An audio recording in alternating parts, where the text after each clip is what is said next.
All right. Good evening, everybody. Today is the last day of February 28th, Monday, and the Muffed Punt boys are back after a 2 week hiatus. Our schedules were busy. We had things to do. We're real people, too, guys, but we've all figured we wanted to talk some college football now that the NFL is out of our minds, and it doesn't look like baseball will ever be played again, ever. So I'm not that mad about that, but how you guys doing? How you guys doing? Give us a little update on how everything's going for you guys. Maddie, I'll start with you. On the bottom. Matthew. Oh, Yes. I've been doing good. It's funny. I had to wait until the week of my midterms for my schedule to clear up and be able to do this podcast. Oh So wow. still kind of Well, squeezing you guys in, but I'm excited to get this going. I've been missing I this. you cannot blame us if you get bad grades. I want that to be on the record. You can't blame us. So, but still, that is very important. So, make sure you're passing. I think I failed college, so I don't know. Matt, how you doing, man? How's life in Tennessee, Murfreesboro, wherever you are? Illinois now. I'm doing What? well. It's finally warming up. I've been in Illinois for a couple months. Oh yeah, you just went to school at Mid Tennessee State, right? Yeah. Hmm. Okay, all right, okay. So always I gotta ask because me and Matt are kind of on the same page. Matthew, how is the weather in Florida? It finally got really hot again. It was ridiculous this morning. So freaking hot. I'm not happy about it. Yeah, you're wearing a sweatshirt, buddy. Yeah, real funny, real funny. Um, yeah, it's not that bad here. Actually, just it's like cold and like gray, and I don't know. It's good sleeping weather. It's a great time for me. How's Illinois, Matt? Yeah, it's finally warming up. It's been pretty sunny the last few days. It's like 50s. That's at best, but Well, that's all about as good as it's going to get here. So, good, good. Well, we got a lot to talk about today. Like I said, we missed 2 weeks. We are not a political podcast, so we're not going to delve into any of that, which is good because we're not literally going to talk about it. So if you want to get away from it for an hour, we're here for you. Um, but let's start out with just some around college football. I didn't throw any trivia in today because that's your guys' assignment, Matt. You can take it to next week maybe because I know you got midterms. You guys got to get better at trivia, or you guys are going to start bringing questions that I have to answer, and then we might have to start it back that way. So we'll see. But we need to get back into trivia. I've started putting like outside my door. I work at a school. I put quiz questions, like sports quiz questions, on my door, and they all put notes for the see who wins at the end of the week. I don't know what I'm gonna give them, but who knows? All right, so around college football, something we just talked about that just obviously needs some catching up on. After hiring Hugh Jackson as the head coach about 2 months ago, Grambling State then over the weekend decided to bring in Art Briles, ex Baylor coach who's kind of been bouncing around. Matthew, I was telling Matt beforehand, this didn't surprise me at all because when Hugh Jackson, excuse me, was still coaching the Browns, Art Briles was like a mainstay in Cleveland. Like he was in Cleveland, he was like an advisor, and then eventually the backlash got to him there, and Hugh Jackson, obviously because Hugh Jackson is a terrible coach, so doesn't surprise me. But upon writing that news down, I was then greeted with Matt as I opened the podcast saying that Art Briles has already stepped down. I'm just going to go ahead and say it. I don't think Art Briles deserves a second chance. And as much as it was terrible for Tennessee to do this to do whatever they did to Greg Schiano, I'm fully behind the Grambling State community being like, no, this is not it. I mean, I don't know that's why he stepped down, but I can't imagine there's any other reasons. Matt, I'll start with you because you kind of broke the news to me. no, yeah, I 100% agree. I don't think he deserves a second chance. I think Hugh Jackson, who knows what he's doing. I don't know why you would even try that, but he'll probably not be there much longer either, to be honest. So True. What about you, Matthew? What are your thoughts on the kind of situation? I mean, I feel like Hugh Jackson just already has so many shady things going on. I can't believe he just adds something else to the list. Do you think he'd be more self-aware about it? But I beyond that, like even Art Browse being like, an okay coach, especially when you consider how many people there are on the earth, like there's not that many good coaches, but he's not good enough to be worth all the headaches I'm with him. So I'm not surprised at all to see him gone. and Yeah, like I said, Hugh Jackson, like I almost want him to like I want him to be my new Tate Martell, where just everyone needs to see how weird Hugh Jackson is because like in his mind he made this move and he was like, "No, this is good. This is good. We're going to be a really good offense. It's going to be good. No one's going to care. It's going to be great." But it is crazy. It is crazy. And I was telling Matt beforehand, I was like, you know what? I am happy that Baylor's in a situation now with Dave Aranda where like the current players aren't really being penalized a whole lot. If at all. I think it's pretty much all blown over there. So I am happy that like those players don't have to deal with that stuff, and I'm happy that Penn State players don't have to deal with that stuff anymore. But it is odd to look back at that and just be like, wait, that was what 5 or 6 years ago, and we're just kind of over it. I mean, it was like every other day there was like a rape report coming out. So I never thought he deserved a second chance. We'll see. His son Kendall is supposedly a good offensive coordinator and has been, a hot name around. I think the Browns' last name is going to be enough to push like someone off from hiring him, but we'll see. But yeah, I mean, good for you, people of Grambling State. If you did get him to step down, good, because that guy does not deserve to hear a round of applause or a chorus of boos ever again. All right. So good. All right. A little bit more on the soft side. I didn't look fully into this, and I'll see if I can right now. But the NCAA has relaxed their policies and like fines and suspensions for marijuana. In the football sense, I've always been a guy that says like I think football players should smoke instead of taking the painkillers because we've seen. I mean, they just give out painkillers like that. But outside of that, it just seems like that's where the country's going. So if you're in my whole kind of thing is like if you're going to do the whole NIL thing and you just released it with basically no rules, like I mean, what do you expect now? So I probably move in the right direction, but also maybe not. But like it just is. It is what it is to me. I mean, I don't care. Any thoughts on it, you guys? I mean, yeah. I mean, I just looked at it a little bit. It's like almost quadrupled the amount that they need to test positive now, and it's more relaxed the penalties they're going to get, which I think I also agree it's a good thing. What about you, Matthew? Yeah, I mean, I think it's overdue when you just look at how the country's moved over the past couple of years. And obviously, there's going to be coaches who aren't crazy about it, and you're going to have kids who are probably pushing it too far to the point where they're showing up for film meetings or whatever it is, and they're just not in the right shape. But at the same time, like, how outdated is it really to be penalizing these kids for something that's legal in most of the states that they're playing in? It's something that had to be changed. I don't know the details of the change, so I won't go into it, but it sounds like a good thing. Yeah, I agree. It is what it is. I am a severe alcoholic. I haven't drank in 3 years, but in my early days, weed was incredible to me. The only part of the reason I'm still alive and my liver hasn't died is because of marijuana. So I'm all for it, but whatever. On to the next one. I don't know if I had this on here or not. Well, Matthew, I'll let you pick first. What do you want to talk about first? My beef with Florida or Bryan Harsin? Listen, I'm excited about this Bryan Harsin thing, but the way you phrased that question, we're going to go there. Okay, so I have a little bit of beef with Florida. I like Billy Napier, the hiring, and like I like 247 Sports. I think they do a pretty good job, like kind of all around, not like biasing. And I like their writers and I like their scouts. And all they've said is that Billy Napier has hired the right guys to be there. But if you're Florida, what is your what is your big hope for this year and next year? Probably that. I mean, okay, I'm maybe a smaller scale. I'll say probably that Anthony Richardson becomes this quarterback that everyone wants him to be. And so, like I said, I don't hate the Billy Napier move. And you weren't going to be able to keep Billy Napier and Dan Mullen. But I think just getting rid of Dan Mullen and granted, it was about the recruiting and there are other things I'm sure that went into it.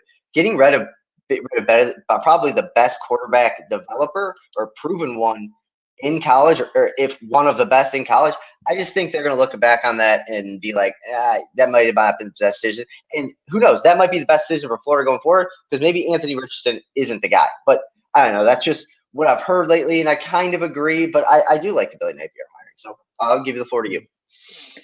Yeah, I mean, obviously, I was a big Dan Mullen fan for a long time and still am. But that being said, I think his title as QB whisperer was maybe a little bit overblown. I mean, if you just look at last year, I mean, he spent 4 years on campus with Emory Jones. And at the end of 4 years, we got the product that we got last season. So I don't see it as a huge loss. And I think also if the kid's going to be a star, the kid's going to be a star. And maybe he's not going to reach quite the heights that he could have with Dan Mullen, but the team is going to be moving in a much better direction. And I'd rather see, like a 7 out of 10 quarterback on a good team than a 9 out of 10 quarterback on a team that can't play defense. Which kind of, I kind of just thought of this at the point, kind of just out of the jump right here. But I think one of the biggest differences we saw, and I'm going to make this quick because we do need to get to our rankings. I think one of the biggest differences, obviously the skill and the talent level is so significantly different. But one of the biggest differences of college football and the NFL is that you can't, I mean, we saw it happen. You can win a national championship with a quarterback who, Stetson Bennett played great, but the entire year he wasn't that great. So it was weird to me that we saw how high a guy like Joey Burrow can, I can't believe I just called him Joey, it's Joe. Joe Burrow can elevate the Bengals. And then you also saw kind of the opposite end of that, where I do think Stetson Bennett is underrated. And I think he should get more credit than he deserves more credit than he gets.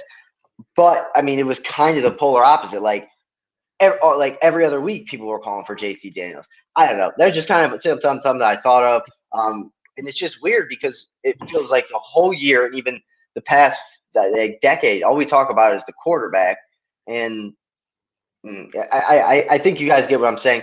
But I also digress and say that the 3 best players in college football next year are probably all quarterbacks, and Caleb Williams, C.J. Stroud, and Bryce Young. And then the 4th is probably Alabama, Will Fuller. But we'll get into the rankings. Do you guys have any thoughts on that? Sounds good to me. Oh, Matt, it's great for you. Oh, Matt, that's good. I got you. All right. So when we are doing the ACC rankings, our players, I didn't put any Notre Dame players in any of my rankings. Matthew, I didn't either. Mm-mm. Did you? All right. So, Matt, when we're doing the ACC, or I guess you can pick whatever conference you want, I want you to include where you think the best Notre Dame player should be. We can talk about it kind of. You know what I'm saying? Right. Yeah. I mean, I like Joseph, this is the bigger guys, I guess, kind of like, what's his name? Mayer, the tight end or whatever. So, yeah, I just think that's a good way to get Notre Dame in, because we could have done a non-conference. Why can't I think of it? Independent, like top 15, but it would probably have been like 11 Notre Dame players, an Army player, and then 3 BYU. 3 BYU players. So I think that'd be cool if you could just throw that in.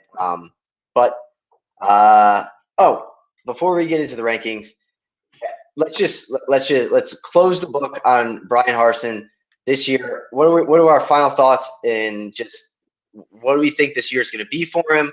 Is he basically a walking corpse already that they're just going to fire him after this year? What are your guys' thoughts? I'll start with you, Matthew, because it's obviously down in the SEC country. It seems like he got the coordinators now that he probably should have had in the beginning. The 2 guys, I guess, that were with him at Boise. Another weird thing about Auburn is if you look at their coaching staff, they have coaches, but they also have 35 analysts. Like, he just brought his whole entire thing from Boise to Auburn, which I guess I don't blame him. Why not? You make the big time. Why doesn't everybody? But Matthew, like I said, I'll start with you. Just what are your thoughts on Auburn this year? Would they have been better last year with either Derek Mason or Kevin Steele as the coach? Kind of thing. So I'll start with you. To answer the last piece that you said, I think last year they're maybe a little better with Kevin Steele, just because that eases the transition there. As far as Bryan Harsin, I don't know what to say about this guy anymore. I mean, every time I've opened my mouth on him, I've been so sure of something, and then I'm just completely wrong. So I'm almost scared to keep going there. I don't know. I don't know, man. I'm so confused. And I'll cut in because I didn't mention this in the beginning. There is a high possibility this literally just was Auburn's boosters going on a witch hunt. I mean, that's all kind of I can take away from it right now. The fact that he's still the coach. I mean, I get he didn't have a great year last year, but like the whole thing with his assistant or whatever, like nothing came to light about that. So I really do think and Bryan Harsin, maybe he's a good guy, or maybe he probably is. I don't know, but it's also fair to say that the Auburn boosters unfairly just went after him. I think, Matt. Yeah, I think I think I mentioned this last time, but I pretty much think that they just tried to probably wait till next cycle where they could actually go and get one of the top coaches out there. They don't really have a better recession plan, so I think they just kind of kept him. They'll fire him early next cycle, and they'll be able to go after somebody they really want. Yeah, Matthew, I'll kind of ask this to you. So, had this stuff, because I don't even know what caused all this stuff in the beginning, really, other than the fact that Auburn had a bad season. So I don't really, really know. I don't really know where I was going with this question either. Auburn. I don't know. I don't know where I was going with that one, but it's a very weird. Go ahead. I was just going to say, I think kind of the genesis of this were a handful of players who transferred out of the program and then brought up some really shady stuff about like how the practices were going with him. And then after that, I think we got the story about the assistant, the investigation, all the photos with him with the state troopers. And yeah, it's a weird situation. I mean, if he really is clean, I mean, I wish the best for the guy. However, I think it's very hard to get to that level, and especially coming to the SEC without, pissing some people off on your way. So I don't know. It is what it is, and I do feel bad for him if it really was a witch hunt. But that's also kind of got what you got to expect when you go. I mean, Auburn right now is in college football hell. They are between the two best teams in the country and probably Georgia and Alabama every single year. Like they're in between each other. So whatever. Florida needs to get good again, Matthew, so we can it was so much more fun when the East was competitive. Sorry, I didn't mean to lash out. We're working on it. I didn't mean to lash out. I did not put this on there, but one last thing before we get into the rankings. We may have talked about it last time, and I don't know, maybe there is an update, and I don't even know why I can't think of his name right now. Arizona State's quarterback, Jalen, has he found a home yet? Has he found a home yet? So. I don't know if you guys saw the video that came out afterwards that was like a bunch of Arizona State players that basically just went into his locker and stole all his stuff. And the whole time they were just saying, oh, he sucks anyway. Apparently, I've been hearing it was a popular opinion that he wasn't the most likable guy. Whatever. I don't know. But the only reason I brought that up, Matt, you had said that they were bringing in some Alabama kid. Yeah. I can't remember his name right now off the top of my head. All right. Well, Paul Tyson. Paul Tyson. Okay. He was a 4-star from Alabama. Yeah. But as weird as the Jay Daniels thing is, I don't know if you guys saw what Arizona State did this week when they came out, their AD and Herm Edwards, and basically were openly we're not going to be giving a lot of money in NIL. We're not going to be doing NIL deals that much. We're here to train you to get to the NFL. And in my mind, that's backwards, because if you're not paying the guys, those guys probably aren't going to the NFL. I just think it's a horrible look. Even if that is the way you feel and that's how you want to run your program, you can't go out and openly say that and just be like, yeah, we're not going to compete with the big boys. So I don't know if you guys had any thoughts on that. I just thought Arizona State was going to be a somewhat contender in the Pac-12 with Herm Edwards, and they have been for a year or two. But other than that, they're just the most inconsistent team in the entire world. And I will, next year, if I say I'm going to bet on Arizona State, you guys have to tell me to stop. I don't care. I'm not doing it. Every single time I bet on them, it was the opposite. So I don't know. Unless you guys have any thoughts on that, I just think saying, we're not going to give these guys money after Texas A&M is oh yeah, we have $30 million to give you. I think it's so stupid. Yeah, I learned that the hard way later in the season and with our pick'em pool. So You did. Yeah, I'm way picked off them a few times. I'm way off of Arizona State. I think I picked them like twice in the earlier year and they won. And I think I went like 0-6 on them the rest of the year. And I was like, I'm done with these guys. But all right, back to the meat of the schedule. Meat of the podcast. So we are going to finish out our top 15 player rankings from each conference. We'll all kind of, go. I think we should do it. I go top 5, you go top 5, you go top 5, and then we go from 5s down to there. And we'll get through them, and then we'll obviously do our overall we'll try to do our overall in the top 15 rankings. We might have some ties. We might have more than 15, but the real goal will be on Friday when we get together and we will release our top 50 coming back next year. That is going to be very, very fun because there's a lot of good players, but there's also not some. And that's why we start with the Big 12, who could be having a very down year this year, which is just really a kick in the dick to the Big 12. It's like Texas and Oklahoma's last year, or like last 1 or 2 years, and they're just going to run through. Well, supposedly on paper right now, they're just going to run through the conference. So, Matthew, I'll start with you. Give us your top 5 from the Big 12. All right, so my Big 12 top 5, I have number 1, Deuce Vaughn. Okay. Number 2, I've got Xavier Worthy. 3 is where I've got Bijan Robinson. And then 4 is Marvin Mims. And 5, I've got Quinn Ewers. Okay. We'll obviously go back and recap the top 10 once we're done. Matt, how about you, man? Yeah, mine's pretty similar, actually. I got Deuce Vaughn, number 1, Bijan Robinson, number 2, Xavier Worthy, 3, and then I have Quinn Ewers, 4, and Xavier Hutchinson, the receiver on Iowa State, 5. All right. Kind of the same. I have Bijan Robinson first. I have Deuce Vaughn second. I have Marvin Mims third. I do have Xavier Worthy fourth. But then sneaking in there before any other quarterbacks, I have I think his first name is Trayvon Hodges Tomlinson, the cornerback from TCU. I've seen some of his tape. Wow. Don't look at our comments, guys.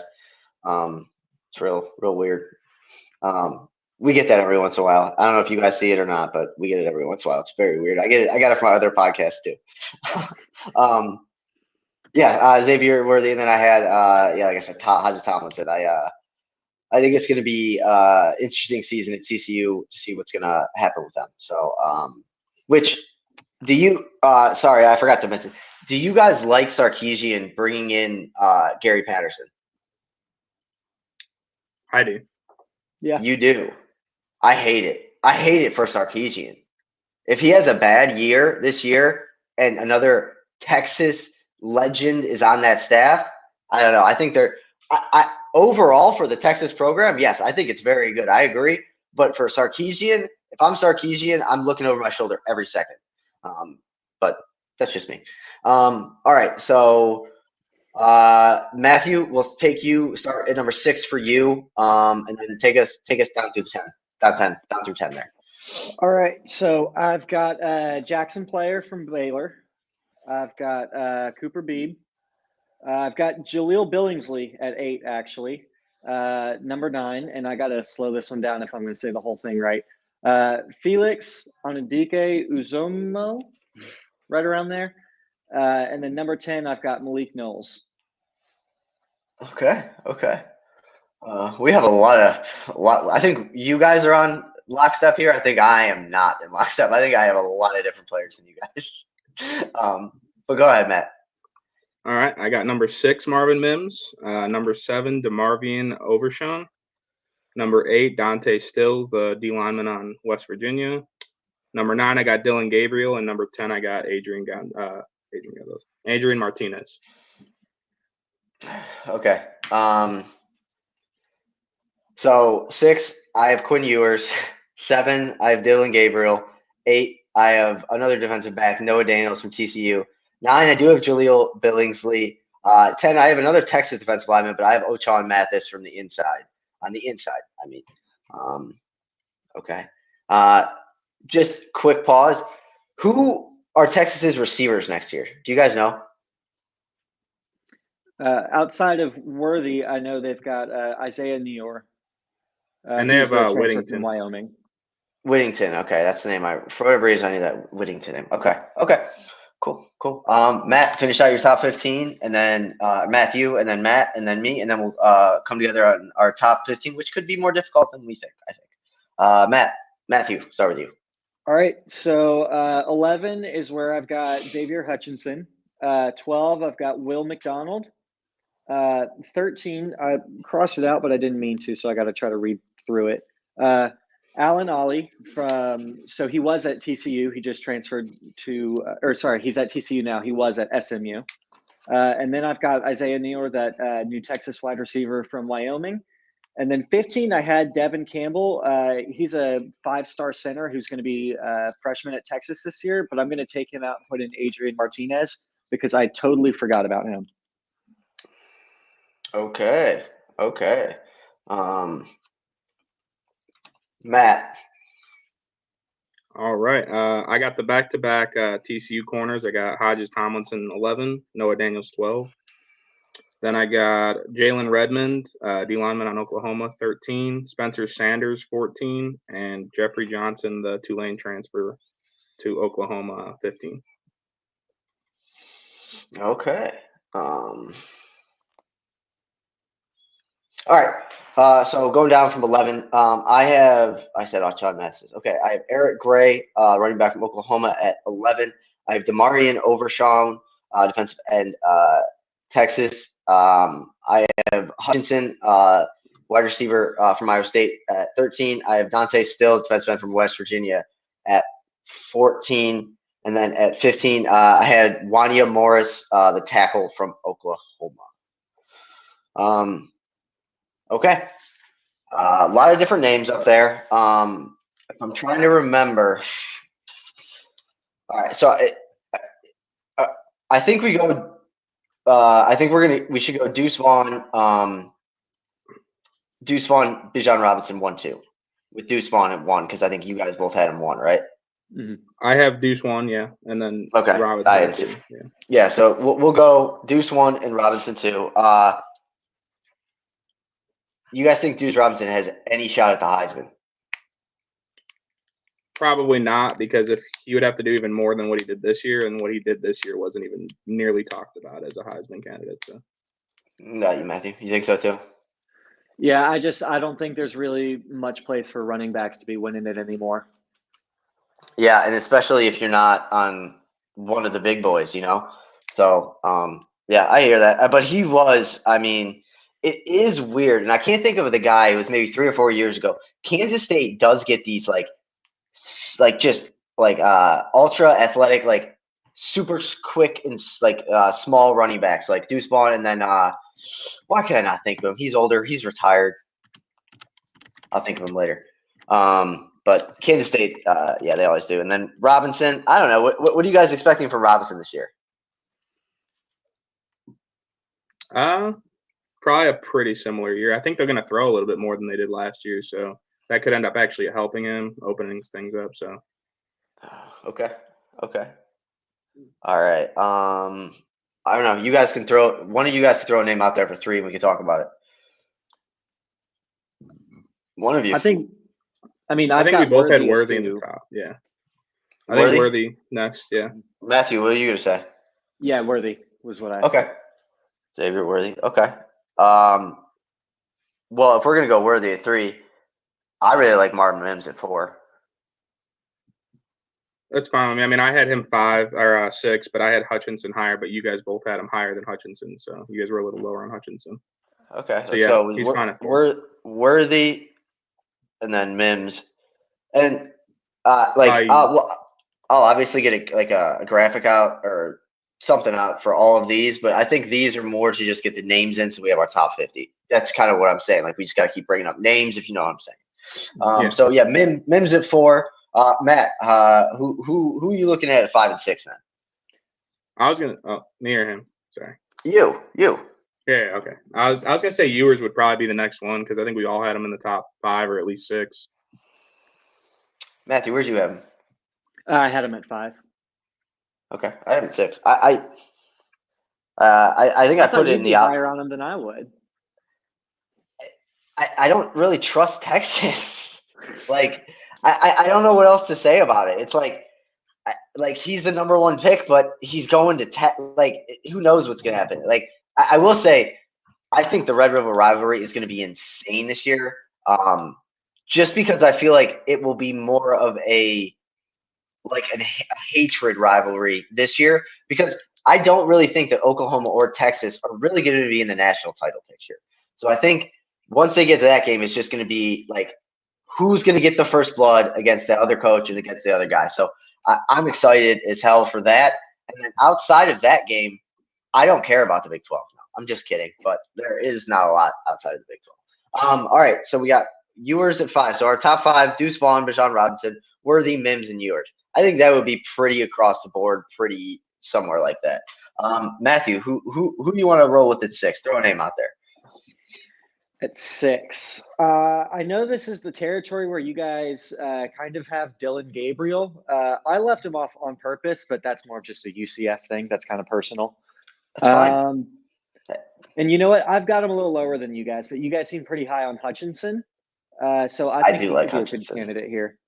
I like Hutchinson, and a bigger thing that I like about Hutchinson is I think he's probably going to be their best player on offense. Well, I don't think so. He is going to be their best player on offense. And I'm forgetting names all over today. Matt Campbell. Matt Campbell is a good coach, and he's going to find ways to get him the ball, whether it be in reverses, jet passes, whatever. So I think he's going to have a good season. Iowa State, will finish above 500 and make a bowl, but I think it'll be one of their worser seasons. Or it could be a season where they win the Big 12. Who knows? But I like Hutchinson a lot. All right, Matt, we'll go to you for 7. I like Overshown here, DeMarvion Overshown. Okay. Matthew? We're at 8 now? Yes. 8 is where I have Jaleel Billingsley. I don't know if you guys have him higher or lower. All right. Can we go 8? Let's go. Wait. We're on 7, aren't we? Hutchinson was 6. Yeah, we're on 7. I didn't even have Billingsley in the top 15. I see. I had Billingsley. I want to pencil Billingsley outside the top 10, but not too far outside the top 10. I'm thinking top 10, top 12 for him. So let's go 11 for Billingsley. Are we cool with that? Yeah, works for me. I know we're jumping ahead a little bit, but other than Brock Bowers, I think Jaleel Billingsley will probably need to have one of the biggest years for a tight end outside of Bowers. So I like Billingsley. And I also love it that he has the last name Billingsley because I just think he's going to fumble every time. None of you guys get that joke, do you? Nope. Are you serious? Don, you guys have seen Friday Night Lights, right? The movie? Nope.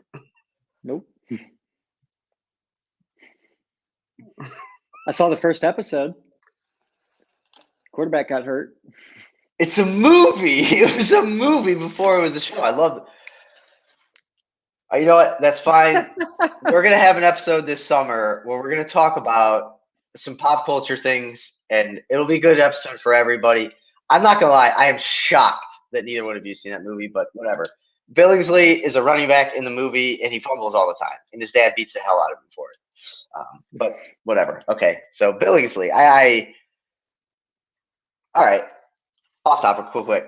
Who was the Russian boxer that fought against Rocky? Ivan Drago.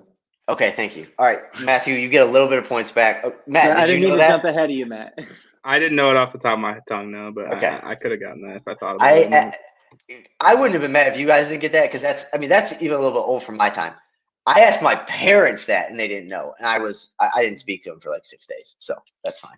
All right, sorry, I had to get off topic, but all right. Billingsley. I put Billingsley at 11. Sorry. 7. I like Overshown there. I can go Overshown at 7. If that's cool with everybody.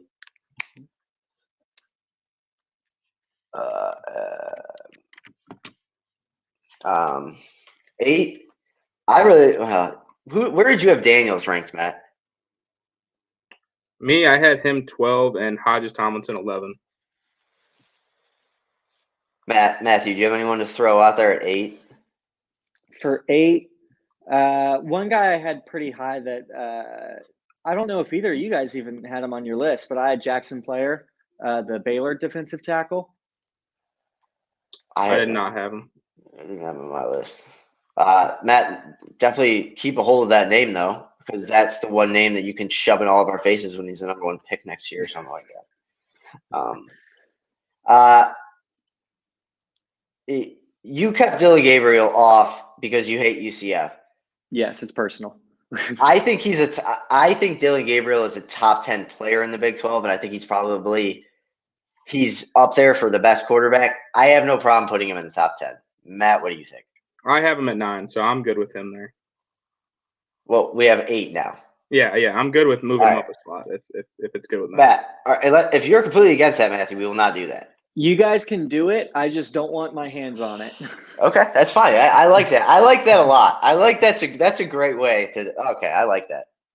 All right. I would go with, and then personally, I would go with Hodges Tomlinson at 10. That's good with me. Or 9, whatever. Hodges Tomlinson. All right, Matthew, we'll let you back in. 10, because we have Billingsley at 11. Remember. Mm-hmm.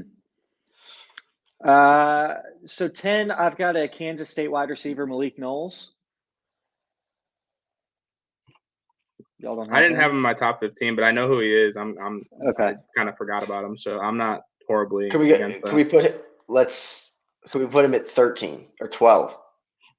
Yeah, any of that's cool with me. Okay. I mean, listen, if there's a guy that you don't have on your lists, if he's just going to end up on the big list, that's fine with me. Like I said, I think this is more important for getting our names out there more than anything, and just having a conversation about some of the guys. So, I don't know. I'm looking at the rest of it. Daniels, to me, Daniels has got to be in the top 15 overall. And then, other than him, the only one I really want to see in the top 15 for sure is Stills from West Virginia. I'm fine with Stills at 10 because I think he's their best player. I think he's far and away their best player. All right, Matthew, we'll go back to you for 13.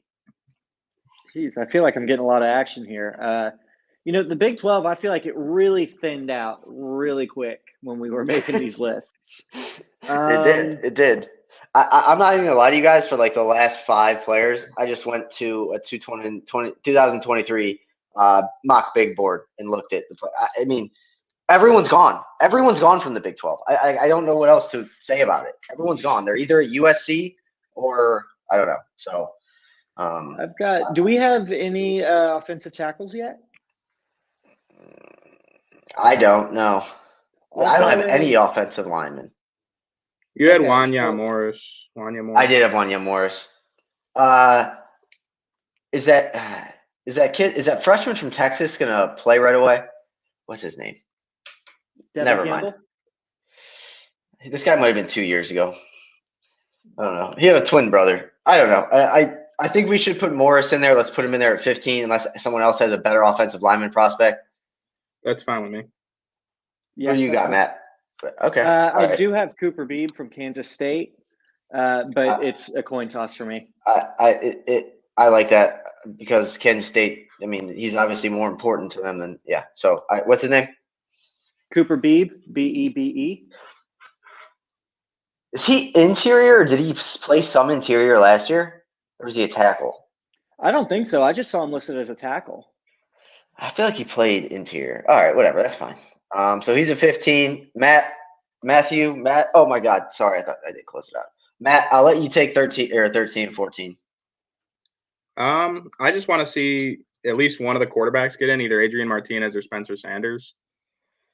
I think Sanders looked pretty damn good compared to his first couple years and led them to the Big 12 championship. So I can get behind Spencer Sanders at 13. I'm not getting. I'm going to tell you right now, I'm not getting behind Adrian Martinez. That's fine. I'm fine with either one of them. Getting one of them in there. Like secretly in my own head, if he has like great plays next fall, I'll be like, this is awesome. He's so electric. But I mean, well, we can Right talk now, about. I get it. Yeah. Yeah, well, we can talk about Nebraska more as we go along in the season, but I'm very excited for the Nebraska season. Okay, and then 14. I want to get Daniels in there. TCU defensive back. Cool. All right.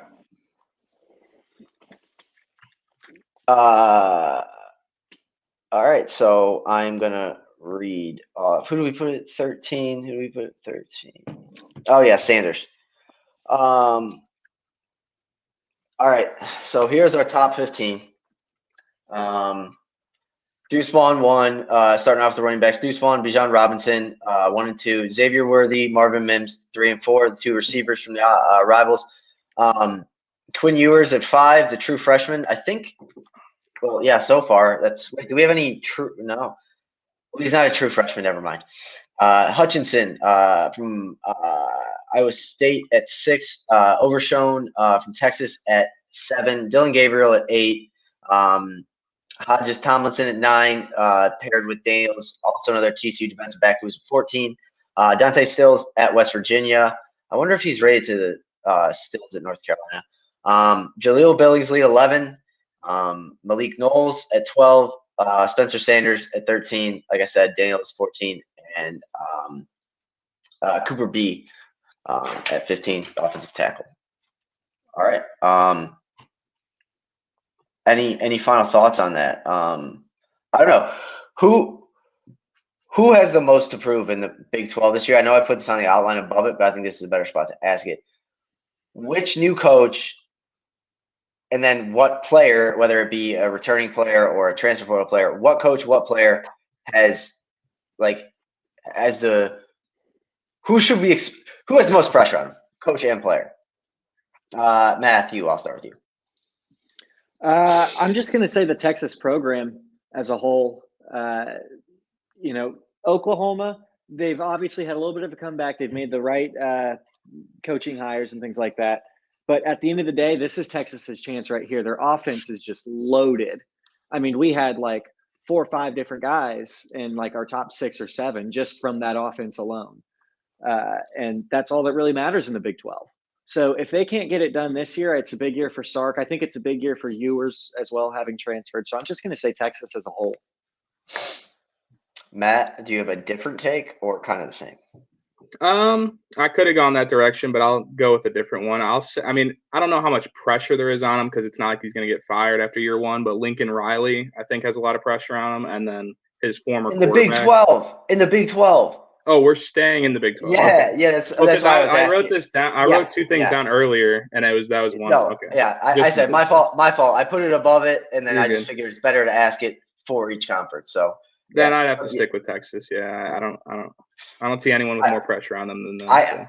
I agree. I think all the pressure is on Texas. I actually think Oklahoma doesn't have a lot of pressure at all. I think Venables is in a good spot. However, I don't think the most pressure is going to be on Quinn Ewers. I think it's going to be more on Bijan Robinson because at the end of the day, Texas is football. They're football fans. There's going to be a Texas team in 2023. If Bijan Robinson doesn't have a good year, or if Quinn Ewers doesn't have a good year this year, and then Texas doesn't have a good year this year, everyone's just going to blame Bijan Robinson because they know they have Quinn Ewers coming back next year, and they're going to have him for 2 more years. So it's almost like the whole Baker Mayfield for me thing in Cleveland, whereas the pressure's on him, but because if he fails, you know what I mean. So I don't know. I think it's interesting, and I think Bijan Robinson had a really, really good start to the season last year, and then faded down the stretch, which Texas did as a whole. But I mean, whatever. All right, let's move on to our ACC.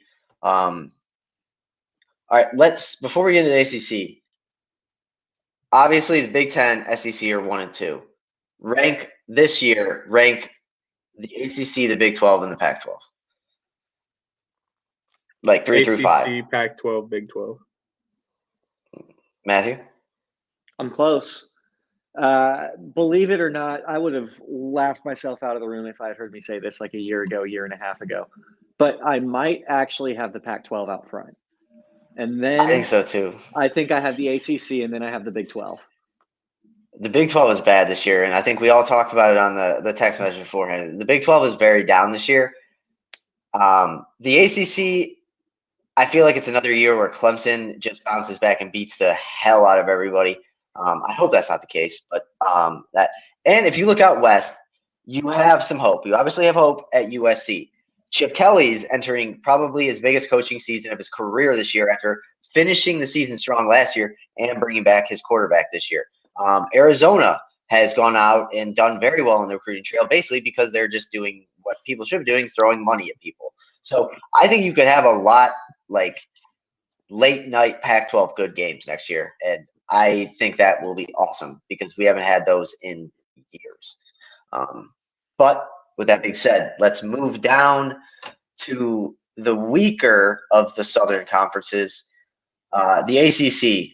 I don't know about you guys, but a lot of the ACC was a lot of Clemson players for me. Matt, I'm going to start with you on this one because let's go through your top five and then let us know if you think a Notre Dame player would be in the top five and where they would be. But okay, what I did actually is So when you brought it up earlier, I went in and I added 3 guys on Notre Dame and just kind of put them where I would have had them if I was going to put them on the list. Okay. Cool. Then just do your regular list. Sweet. Yeah. So I have number 1, Jordan Addison. Number 2, Sean Tucker.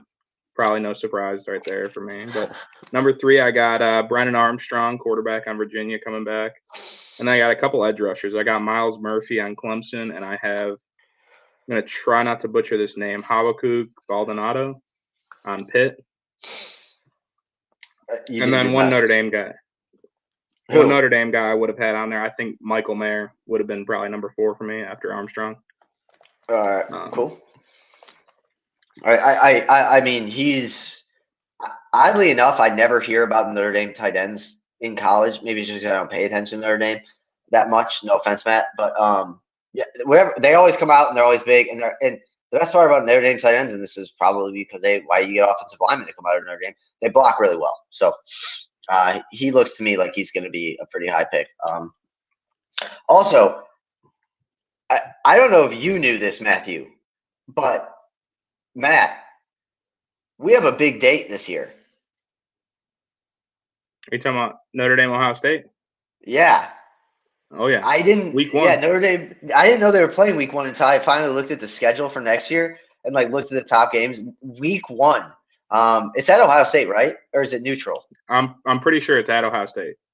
Yeah, so that's a huge week 1 game. So obviously we'll talk about that when we lead up to it. But yes, there are a lot of very intriguing first round games, which we obviously get to in the future. But yes, now that the NFL is over and baseball is gone, and I only have a month left of March Madness, which is incredible, and I'm excited for it.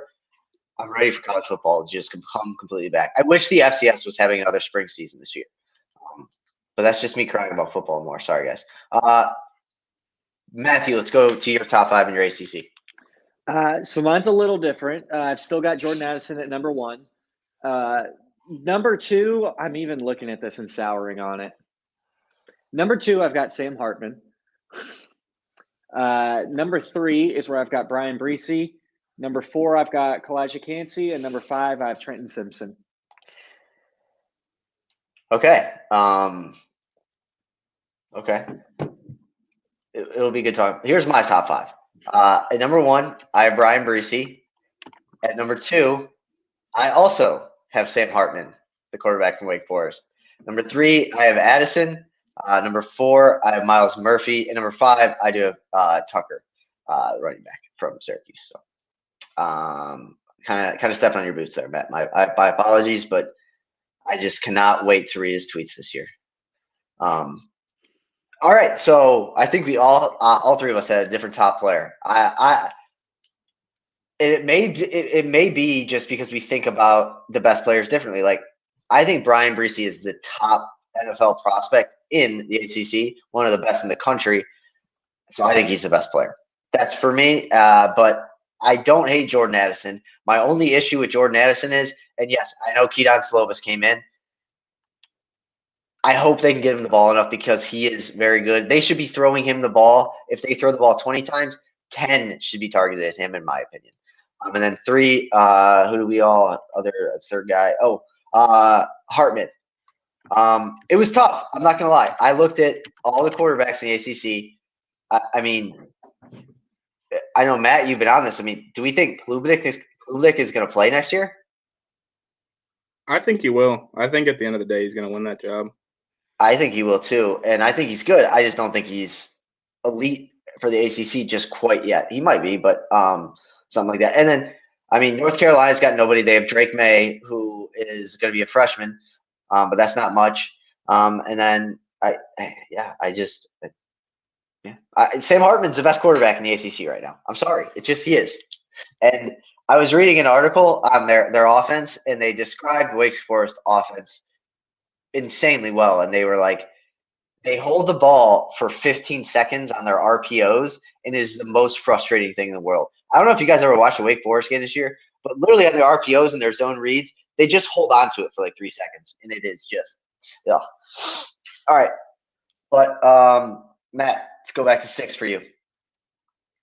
All right. Number 6, I had Brian Breesy, just outside the top 5. Number 7, I had Trenton Simpson, Clemson again. Number 8, I did have Sam Hartman. Number 9, I did put Cade Klubnik in the top 10. I think he's going to be a baller. Okay. And then number 10, I had the receiver on Wake Forest, A.T. Perry. I'm pretty sure Jakari Robinson's going to the draft. Otherwise, I would have had him probably in that spot. But gotcha. A.T. Perry, I had number 10. And then I did have 2 more Notre Dame guys. I had probably right ahead of Cade Klubnik. I would have had Isaiah Foskey, the edge rusher, and Brandon Joseph, both right around there. I'm very intrigued to see where Kyle Hamilton goes in the draft, because every other day I feel like I hear something different about him. So I'm very, very excited to see that. Matthew, 6 through 10. 6 through 10. I've got Tyreek Stevenson, Josh Downs, Andrew Makaba, Keaton Slovis, and Brennan Armstrong. Okay. Okay. I like Brett. Well, I have mine. Mine. Go ahead. Did you say something? I was just going to say, I've got all these little stats that I wrote next to their names when I made this list like 2 weeks ago, but now it's been too long for me to understand like my chicken scratch. Oh, you don't know what it means? Nope, not anymore. Oh, well, I did when I wrote it, and I could have read it that day. Believe me, whenever I take notes, or I used to take notes or anything, if I wrote it on the paper, this is garbage. I have no idea what this is. So, no, I feel you. I feel you on that one. Okay. All right. My 6 through 10. Some different. This is my QB. I have Brennan Armstrong at 6. I have Van Dyke, the quarterback from Miami, at 7. I have Phil Jerkovic, the quarterback from Boston College, at 8. I have Carter Warren, offensive lineman from Pitt, at 9. And then I have Garrett Williams, the quarterback from Syracuse, at 10. Obviously, I am high on the ACC quarterbacks this year. I think Cristobal is going to do a very good job with that team this year. Right before we came on, I don't know if he was a 5-star prospect. He might have been a 4. I believe he was a corner or safety. Trevon Citizen. He signed with Miami today. That was a big pickup for them. But I think Cristobal was a great hire for them, and I think they're going to have a lot of good players going forward. And I think Miami is the one team I think could turn it around pretty quickly. So we'll see. All right. Matt, back to you, 10 to 15. All right. 11, I had Kalijah Cansey. 12, I had Will Shipley, running back on Clemson. 13, I had Malik Cunningham, quarterback on Louisville. 14, I have the corner on Virginia Tech, Shamari Connor. And 15, I had the running back transfer from Ole Miss on Miami, Henry Parrish Jr. Matthew. All right. So number 11, I've got Christian Mahogany. Number 12, I've also got Will Shipley. 13, I've got Deuce Chestnut. 14, I've got Cade Klubnik. And 15, I have Tyler Van Dyke. Okay. 10, 15 through me. I have Keaton Slovis, quarterback Pitt at 11. I have Robert Scott Jr., tackle from Florida State at 12. I have also another Florida State guy, Amari Gaynor, edge rusher, Florida State at 13. I have Will Mallory, the tight end from Miami at 14. And then at 15, I also have Tyreek Stevenson in the corner. So to get started, I think the top three players in the ACC are pretty across the board. Maybe not except for you, Matt. I think it's probably Addison number 1, and then Hartman number 2. I didn't have Hartman quite as high as you guys, but All right. So who was your I had second? Armstrong higher. Okay. Well, then, all right. So I know you guys both are still gonna have him head, so he'll be higher. Addison will be 1. I'm really high on Breesy. I could put Breesy at 2. I'd be more comfortable with Breesy. I have him at 6, so I mean, I could still move him up. I'm fine. All right, we'll do Breesy. We'll do Breesy at 2.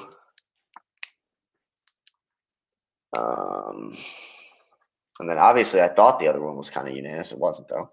I'm fine with Tucker, Hartman, Armstrong. If you guys are. I don't know where you guys had Armstrong. I think that's a good compromise because we still get Hartman or even top 5. Tucker, whatever one you guys want to do. Let's go Hartman. Let's go Tucker, Hartman, and then who was the last guy you said? Armstrong. Brandon Armstrong. Yeah. Okay. So that's fine with me.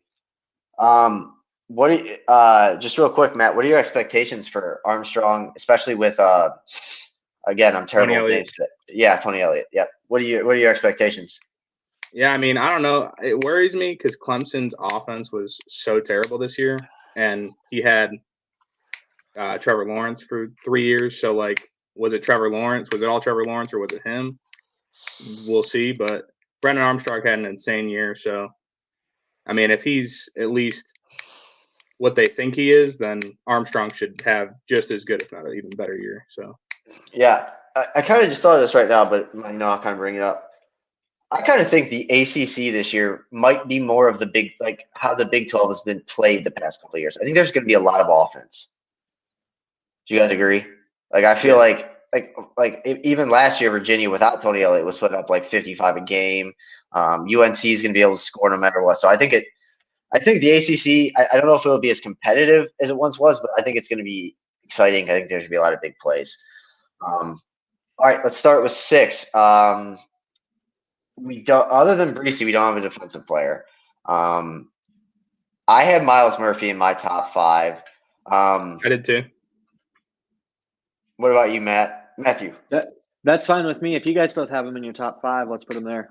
All right, Miles Murphy 6. All right, then Matthew, you take 7. Who's the name you want out there? 7 of anyone. I'm gonna stick with who I've got 7 on my list here. I've got Josh Downs, the wide receiver from UNC. I like Josh Downs.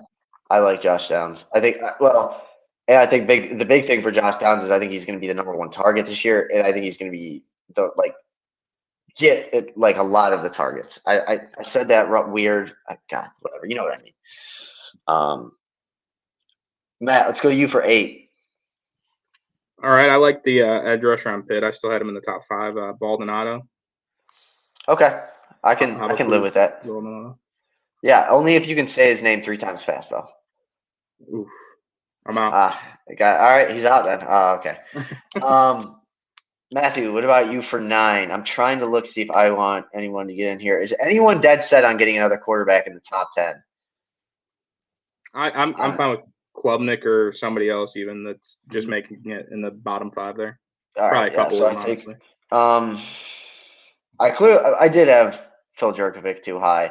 I like Stevenson, Matthew, didn't you have him high? I had Stevenson at 6, actually. I'm fine with Stevenson at 8 then. That's cool with everybody. Yeah. If the U is going to go back to the U, man, they got to have some nasty DBs. All right. 9. Where'd you guys have Trenton Simpson? I like him here. But my biggest question, I guess I'll ask both of you this. Clemson's defense, which we don't necessarily know how it's going to be run this year because obviously Venables is gone. Who's more important to Clemson, middle linebacker and Simpson or Makuda? I don't know how to say his last name. Is safety Makuda or whatever his name is. Yeah. If you guys don't know who he is, then the answer is clearly the latter. I've got Makuba here at 8. I would vouch for him, honestly, just because the season he coming off of last year being a true freshman, I think he can double his impact this year. All right, Matt, you cool with Makuba, then Simpson, 9 and 10? That's fine with me. Okay. I just think those two, right up the middle in such a important spot in that defense, it's just huge for them. And he did play really well last year. And I think we'll get into this, and obviously everyone knows I'm a Dabo hater, a Clemson hater.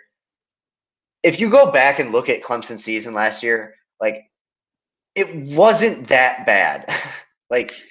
For most teams, they had an incredible year, and I know that's the expectation of Clemson. But I don't. It wasn't that bad. Then again, if they do it again this year, it'll be disappointment again. So you know what I mean. Matt, I'll head to you for 11. Unless you want to grab a quarterback here, I'm going to give a quarterback out of 12, but you can start with 11. All right, I like Cansey on Pitt, the D lineman. Okay. Then Matt, I'll go to you at 12. Matthew, sorry. What's funny is Cansey was going to be my pick. All right, fine. Then I overtake your pick. We're going to go with the quarterback at 12. I will leave it up to you, the voting. I'm going to take Phil Jurkovec out, even though I do think when healthy, he's one of the top 3 quarterbacks in the league. I just don't know if he's going to be healthy. I'm surprised you omitted Cunningham on yours. Me? Yeah. Louisville guy? The problem with Cunningham, it's not the problem with Cunningham. It's Louisville. Ever since Lamar Jackson has left Louisville, they run an offense that is literally I don't know what their offense is. It's like RPOs and zone reads, but it's very odd. Very odd. I do like Cunningham at the next level, though. So just a teaser. 12.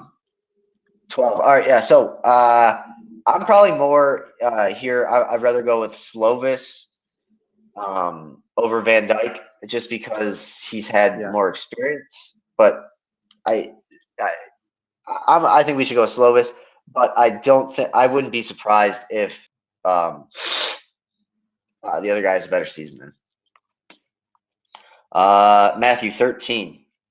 Do we have Cade Klubnik there? Did we hit him earlier? Oh, let's put Cade Klubnik at 14. Then you each get a then Matt, you'll get 15 and you'll get 13. I will put Klubnik at 14. Wait, are you all in on Klubnik too, Matthew? Well, I have him at 14 on my list, so I don't know if that's all in, but I'm very excited. Okay. So was DJ Uiagalelei that the biggest one-hit wonder ever? Yeah, I think so. But and yes, they were bad last year, and he was bad last year. He looked amazing in that offense the year before. I just don't know how that happens, but whatever. I understand it. So we'll go Klubnik at 14. Matthew, you could take 13, and then Matt, you take 15. Hit us up with 13, Matthew. Jeez. Okay, so now I got to put somebody above Cade, which honestly. All right, fine. Fine. We'll just put Cade Klubnik at 13, and then you guys can do 14 and 15 because you love him so much. I hope he throws 1,300 interceptions. All right, so 14, Matthew. All right. Well, I'm going to let you pick between these two because I don't want it on my hands. It's either going to be Deuce Chestnut or Tyler Van Dyke. I just don't trust Van Dyke enough with a new coach in Miami. I don't trust Miami enough yet. Give me one more year of a decent stability, but I'll take Chestnut this year. I also really like Van Dyke at the next level as well. God damn it! I would take Caleb Williams as my starting quarterback on the Browns this year over Baker Mayfield. I'm not going to get sad and talk about the Browns though. Matt, 15. So there's 3 guys I'm stuck between. I'll let you guys kind of choose. I would go with Will Shipley, but I hate to have Jamari Connor not make it. One of those two or Cunningham. Out of those three, I'll let you guys kind of choose between them. I'll just say it right out. I'll go for Shipley for two reasons. A, he was a big part of their offense last year when he was healthy, and two, he's a white running back. Yeah, duh. I'll follow that guy I'll follow that guy to the end of the world. I will say he wears number 1, doesn't he? I don't like that. Yeah, I think so. I mean, other than the the Bigfoot sighting of a white cornerback, white running backs they're extinct in the NCAA. All right, so our top 15 is going to look like this. Matthew, I did send you a text. I'm going to speed these last two up a little bit because I know I want to give you time to study. But we definitely are still going to go through the Big Ten and SEC. But right now, our top 15 in the ACC, we started with Jordan Addison at Pitt. Quickly, either of you think it's weird he didn't go pro? Wait, who? Because Addison. I don't think he was eligible. I think he was. Then that's shocking. I didn't think he was. I didn't even think twice about it because I thought he was. Oh, you're right. He wasn't eligible. Okay. That makes a lot more sense. I don't know where I was acting off of the idea that okay. So Addison, we have him at 1. Brian Breesy at 2. Sean Tucker at 3. Sam Hartman at 4. Brennan Armstrong at 5. Miles Murphy at 6. Josh Downs at 7. Stevenson, the corner from Miami at 8. Andrew Makuba, safety from Clemson at 9. Trenton Simpson, linebacker from Clemson at 10. Cansey, defensive end from Pitt at 11. Slovis, Pitt, 12. The freshman phenom, Cade Klubnik at 13. Chestnut at 14. And then Will Shipley at 15. I will say I thought there was going to be at the end of the day, I really did think we were going to have 11 or 12 of them being Clemson players. So it's fun. I really did. So, Pitt showed up. Oh yeah. Hey, okay. Do we think Pitt's because I'm starting to think like this now. Is Pitt the new destination transfer spot? Outside of Oklahoma now, not even outside of Oklahoma. Just is Pitt the new transfer spot? I don't know. Getting Keaton Slovis from Southern California to come to Pittsburgh, but at least they're doing something right, I guess. So, all right, let's hop into the Big Ten. I will start off. Let me look at mine real quick. I don't think mine's that biased, but once again, there's a lot of Ohio State players. All right, so I'll start the top 5. I start out with 3 straight Ohio State players. I have C.J. Stroud at 1, Smith and Jigba at 2, Paris Johnson at 3, and then I do have a little bit of a newcomer who I'm expecting big things from, also probably because of the last name. Joey Porter Jr., the corner at Penn State at 4. And I have, and we've kind of talked about this, I like guys that are going to be good at the next level. I have Raheem Jarrett to kind of even things out, the wide receiver from Maryland at 5. Matthew, I'll start with you. Geez, it's funny. You've got guys in your top 5 that I don't even have in my 15. So yeah, it's all good. Let's get this moving. Yeah, that's good. Yep, that's exactly right. I think we're all going to be pretty on set and on point in the SEC. So I think that will be the fastest moving one. But let's get this one through too. I got you. So number 1, I've got Jackson Smith and Jigba. Number 2, I've got Peter Scornsey, offensive tackle out of Northwestern. Number 3, I've got Nick Herbig, the edge from Wisconsin. 4, I've got Travion Henderson. And 5, I've got Blake Corum. Okay. Matt. All right. Number 1, I got C.J. Stroud. 2, I got Smith and Jigba. 3, I have Travion Henderson. 4, I have Riley Moss. And 5, I have Ronnie Hickman, safety on Ohio State. All right. All right. All right. Let's go down to my sixes. I just gonna straight up openly face lie. I mean, just cheat on this one. At six, it's Cade McNamara / JJ McCarthy. I don't think either one of them are that good, but I do think if Corum's coming back, they'll have a running game too. I think they switched to McCarthy by the end of the year, but we'll have that conversation later in the fall. I do have Trevion Henderson at 7. I do have another Buckeye at 8. DeJuan Jones. I don't know if you've ever seen DeJuan Jones. He is the most massive human being in the history of the world, but he's huge. I was nice. I got a Rutgers player in the top 10. I got Avery Young, the corner. Some guys think that he could go as high as the 3rd round in the draft when he comes out. And then at 10, Parker Washington, wide receiver from Penn State. All right, whoever was second, go ahead.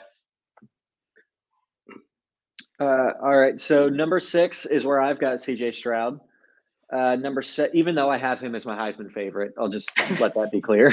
He's my Heisman favorite, but he's number 6 in the Big Ten. Hey, if last year taught us anything, just because he's the best player doesn't mean he's going to win it. So, I mean, I think we all kind of come to agreement that Will Anderson was the best player. But then again, we're not going to get into it. Go ahead, Matt. No, so yeah, 6, I've got Stroud. 7, I've got Jacob Slade. 8 is where I've got DeJuan Jones as well.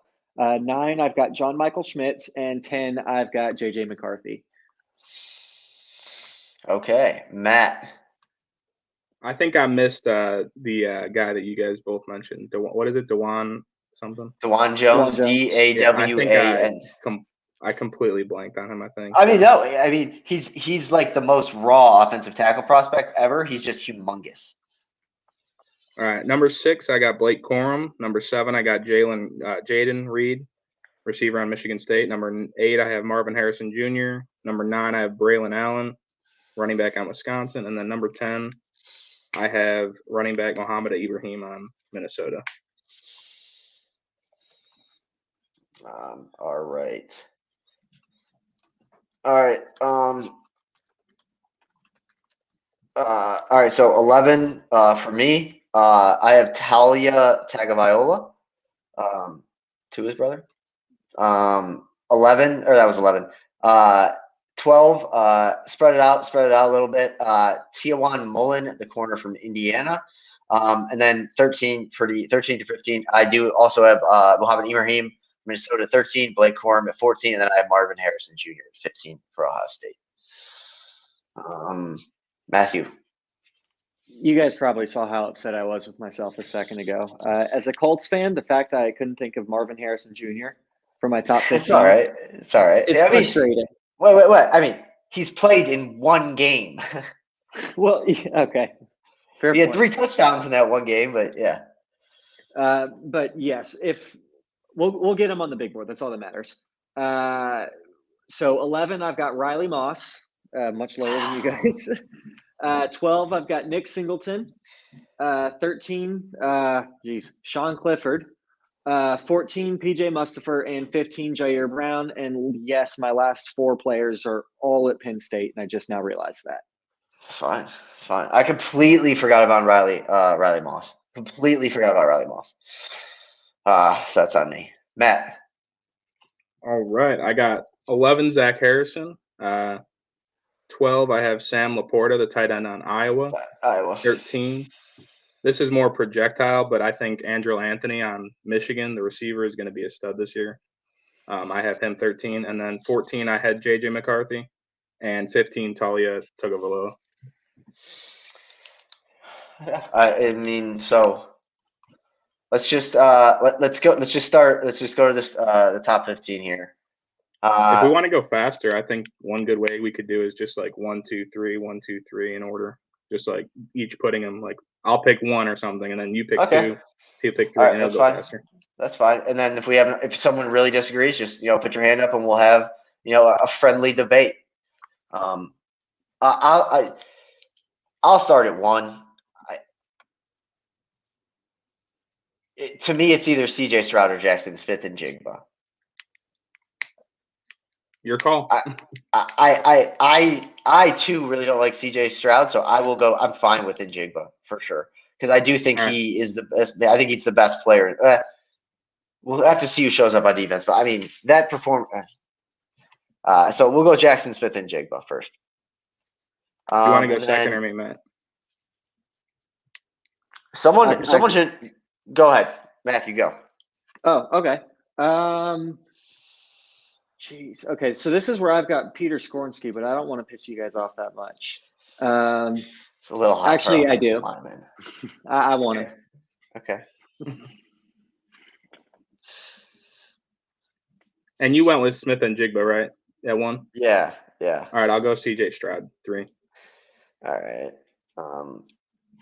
Question, Matthew, do you think CJ Stroud's the best quarterback in the Big Ten? Yeah. Okay. Yeah. Just wondering. I mean, JJ McCarthy could end up being, I don't know, but just wondering. All right, then I'll start with 4. I'm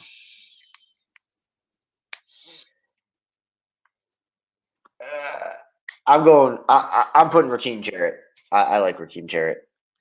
He's so fast. And he was in my top 5. All right, Matthew. If I'm 5, I'm taking Travion Henderson. That's a good one. I like that. You guys have Travion Henderson a lot higher than I did. Or not a lot higher. You guys have I did. Like I had him 3. You had him 3. Okay. Yeah. So my question to you two then. I think Ryan Day obviously wants to spread the ball around. But with what Ohio State is coming back, I mean, I think they're going to throw the ball 50 times a game, which still it is college football, and these fast offenses they'll still probably run the ball 20 times a game. And I'm kind of just speaking on a moot point because I agree with you, Travion Henderson is incredible. I just don't know. If he's going to get the touches. Like the year after Ohio State won the national championship, when they brought back everybody, and they just didn't hand the ball off to Zeke at all, especially in the Michigan State game when they lost in the field goal. So it's weird things like that. But yeah, sorry, I was wondering. 5, Matthew. Wait, didn't you just say it? Yeah. 5 was Henderson. Yeah. Matt, go ahead. All right, 6. I got to go with my guy Riley Moss. I agree. I think he's. I think Riley Moss is the best defensive back in the Big Ten, but he could have been the second best defensive back in the Big Ten had Ryan Day grown a pair of nuts and said to his failing defensive backs that were younger, "You suck." And we could have Eli Ricks. But I like Riley Moss. I don't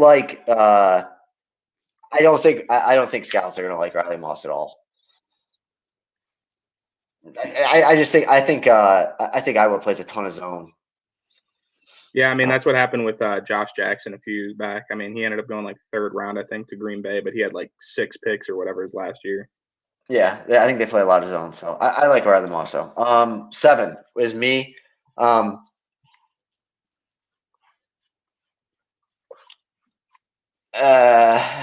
think 7's too high for Tua's brother. I do really like him. So I think 7's too high for me. That's why I'm not picking him. DeJuan Jones is the big guy for Ohio State, but I think Paris Johnson Jr., who played on the inside this year, who could move outside if he needs to, Paris Johnson Jr. is probably going to be their most important offensive lineman because he's going to be able to move around to basically all 4 spots, not the center. But I like Paris Johnson Jr., and, I mean, I've met him a couple of times, so no big deal.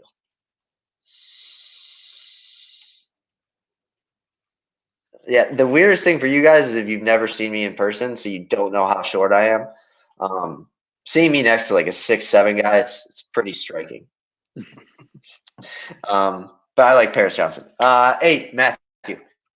I've got someone for you to stand next to. Give me DeJuan Jones. Okay.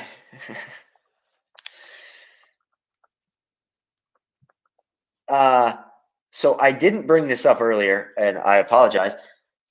Evan Neal is not testing at the combine. Thoughts? He's going to wait till his pro day. Any thoughts? I feel like most guys are going to do that now.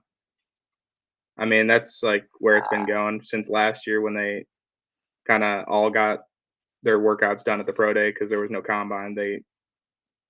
I will say I think I think for him it's a fine move because I think he's far and away the number one offensive tackle. I guess not far and away. I guess some of the other guys like the NC State guy and those guys, but I think he's got the money in the bag at this point. Just doesn't want to pass badly. Matthew, anything on that really? I mean, yeah, it's getting more popular. Skipping the combine seems like it's a pretty baller move. So means he ain't got nothing left to prove. You know? Matt, 9. I'm gonna go with, I actually had Hickman higher than him, but I'm gonna flip right now because I think Corum has to be in the top 10. So I'm gonna get Corum in here now. I agree. If Michigan's gonna stay afloat or like still be like a somewhat contender in the Big Ten, Corum needs to have a good year.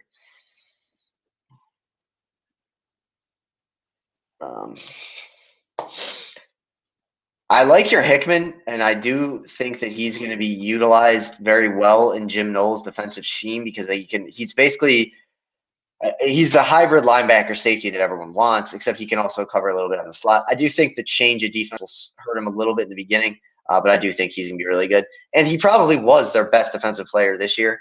I also wanted to, well, we can get into it because you'll probably bring him up in your next pick, so that's fine. So at number 10, the last number, number 10, I am fine with. So we have one quarterback. I think we need to get one more quarterback in the top 10, and I will leave it open to the floor. Cade McNamara / JJ McCarthy, one of those guys.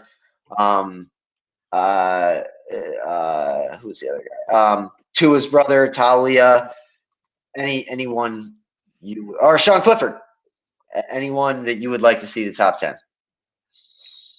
So I put JJ McCarthy one slot higher on mine just because of the projectile. I don't think Cade McNamara, if he's the starter, will be as good as Talia was this year, and I think Talia is going to be just as good again next season here.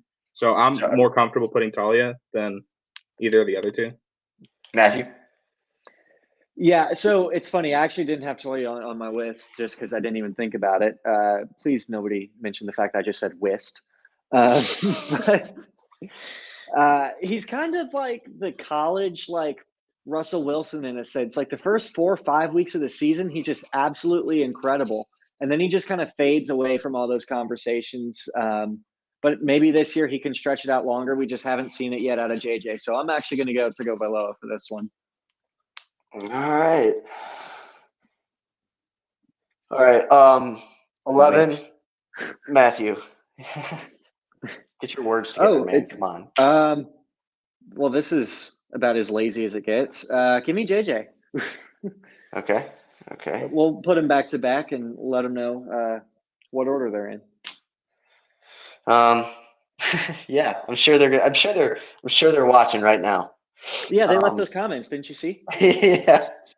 Well, hey, I wish they did because I would 100% report JJ McCarthy to the Michigan Athletic Department for that name that they have there. So, all right, Matt, 12. I think I already foreshadowed this one, but it's got to be Ronnie Hickman for me at 12. Okay. Not the Ohio State Buckeye I was thinking you were going to go with. So I'm going to make a bold move here. He wasn't in my top 15 either. I think I can't think of his name. JT Tuamoa is going to be the best defensive end for Ohio State next year. The only reason I asked, so you do like Harrison? This is more just like for your draft kind of thing. Anyway, do you like him at the next level? Not really. I mean, I think he'll be like a day 3 pick, just a depth guy, if anything else, if nothing else. But yeah, I mean, he'll get drafted more than likely, but I don't see him being a big difference maker at the next level. That was the point. I'm going to put Zach Harrison at number 13, but I do think that Jack Sawyer and JT Tuimoloau will eventually have better years than them, and I do think they'll be at the end of the day they'll be the 2 edge rushers on the edge. But you have to give it to the guy who's played. So I like Zach Harrison, and he's a Ohio guy, which so are half of Ohio State's players or whatever. And then, wow, look at that. You get to close out 14 again. Well, we're switching up this time. Matt, you got 14. Matthew, you got 15. All right. I don't know what Matthew's going to do here, but I hate that you guys left me with the decision between these two receivers. There's a reason I had them back-to-back on mine. I go back and forth on Jaden Reed and Marvin Harrison Jr. all day long. I just think Marvin Harrison Jr. has so much more potential. So I'm going to put him on the list if I have to choose one of them. But the year Jaden Reed had last year should not get slept on.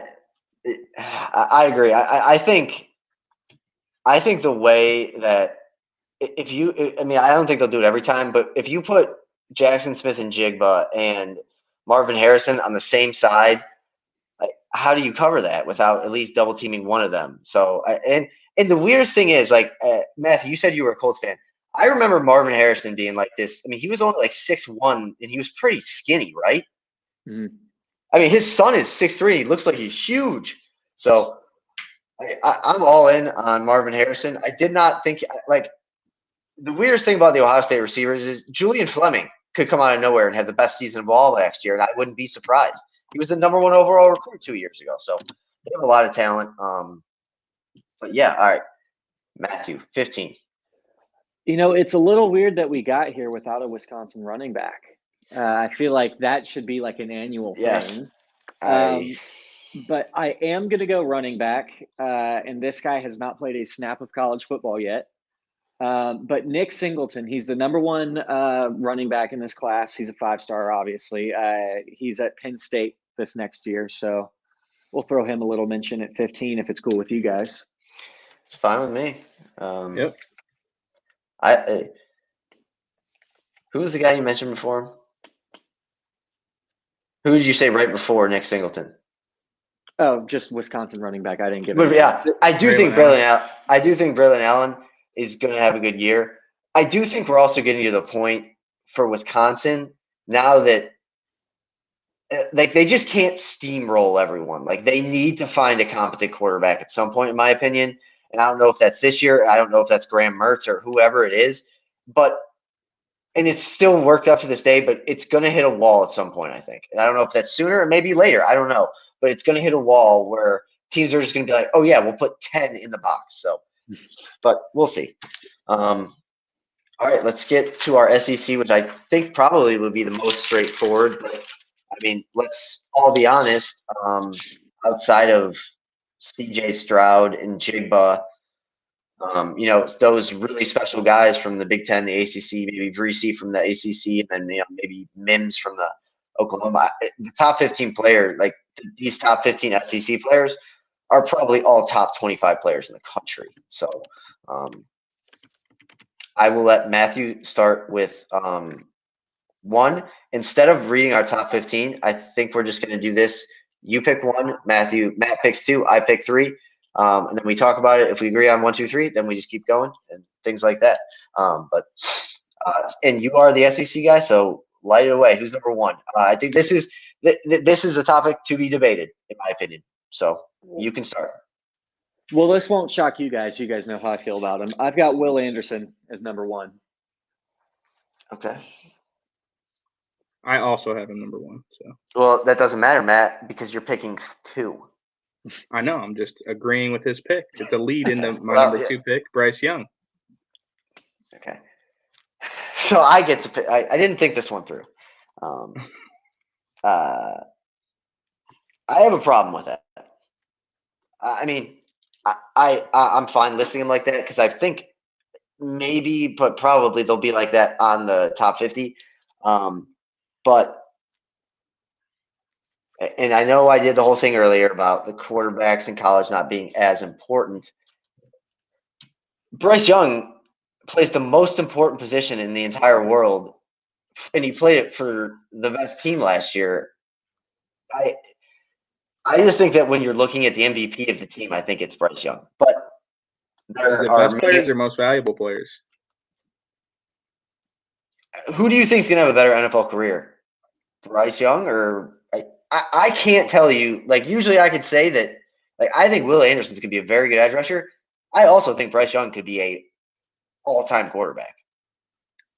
I mean, if you see what Trevor Lawrence is going through, though, I think an edge rusher is going to be a great edge rusher. A quarterback is not always going to be a great quarterback, depending on where he goes. Listen, we got to I'm more confident Will Anderson will be a great pro.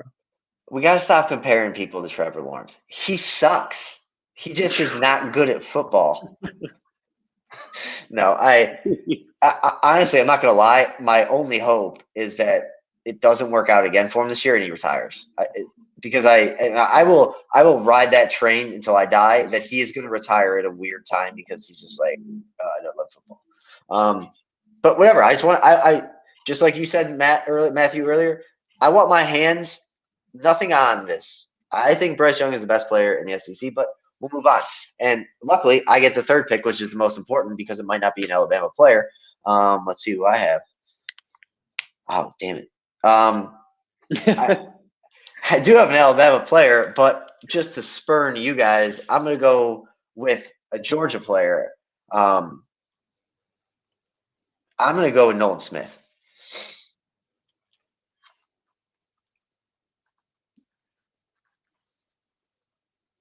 Oh, no. That's wrong. That's wrong. No, that's wrong. I'm going Keely Ringo, the corner. Yes. Okay. I don't know why I forgot about that. Okay. Okay. All right. Matthew, 4. Jeez, this is tough. I'm going to go. Oh, geez. I feel like the safe play here is Nolan Smith, but I'm going to throw in Eli Ricks.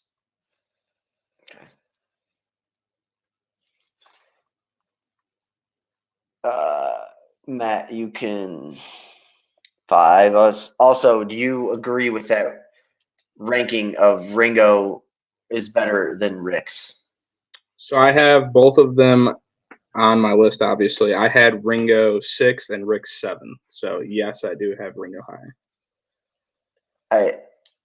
I went with Ringo ahead of Smith or Hicks to spurn Alabama, and I do think Eli Ricks is the better corner in my opinion. But I do think they're both very good, very very good. I mean, they came out together and they were neck and neck in those rankings too. So yeah, I just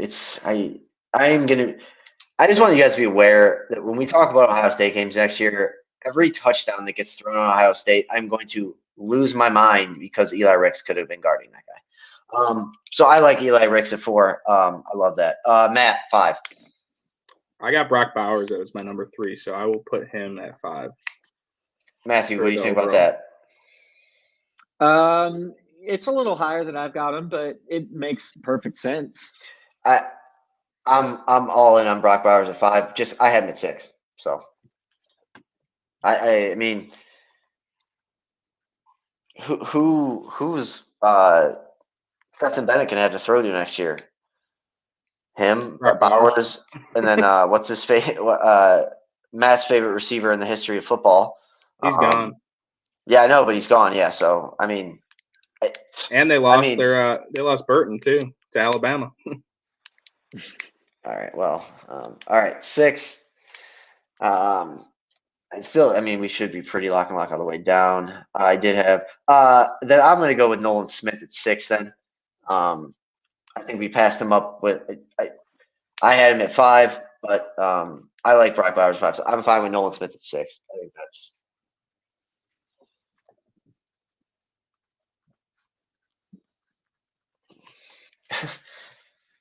I'm just like looking at this, and this could literally, if you didn't really know, and maybe if you took out Brock Bowers, this could be like the top 5 in the 2023 NFL draft. Absolutely, it could be. Yeah. Matthew, 7. So we still need Jalen Carter, but I feel like being a douchebag. Give me Britton Cox Jr. I've got him number 5 on my list. I like Britton Cox Jr.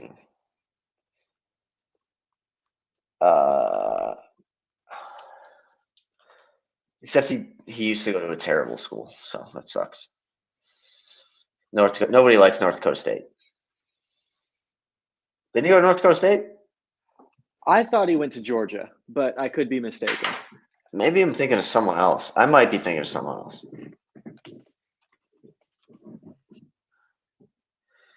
I'll figure it out. Matt, go ahead with 8.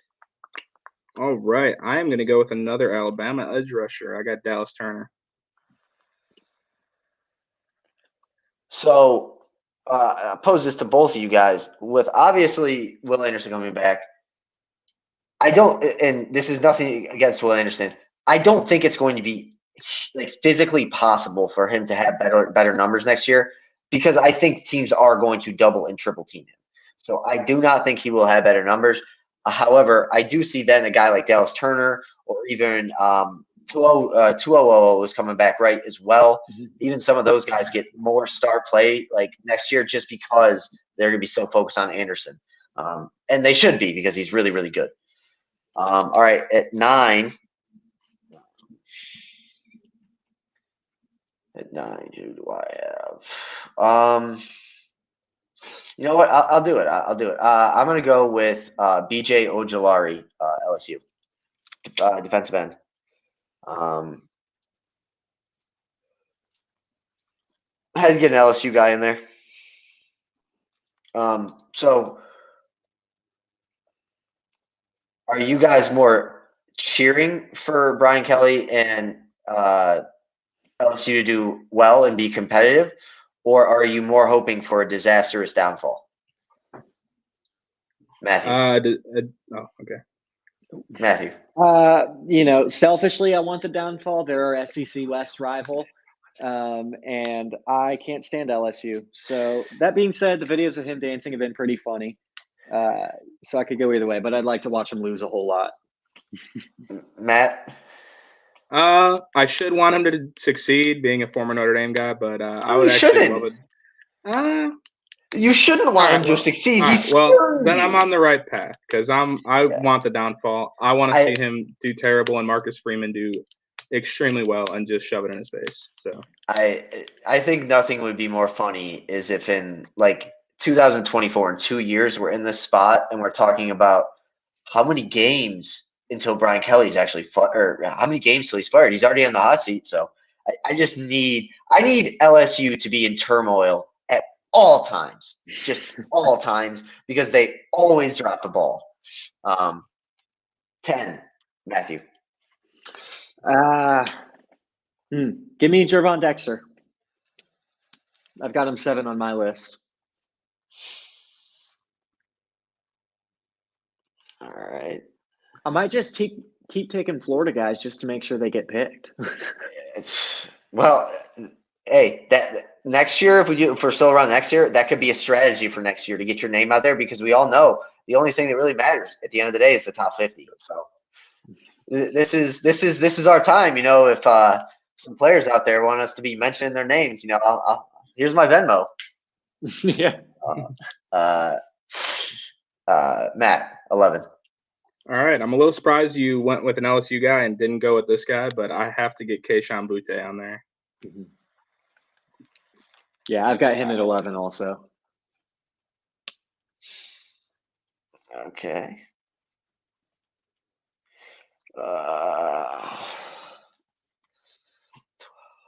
Okay. So at 12, the only quarterback on here we have is Bryce Young. If you look across the SEC, hope maybe Anthony Richardson, somebody at Texas A&M.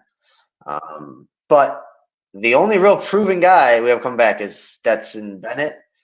So Stetson Bennett's in 12th in my books.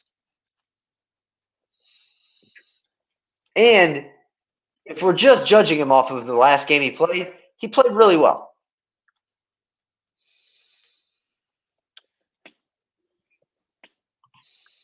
All right, Matthew, 13.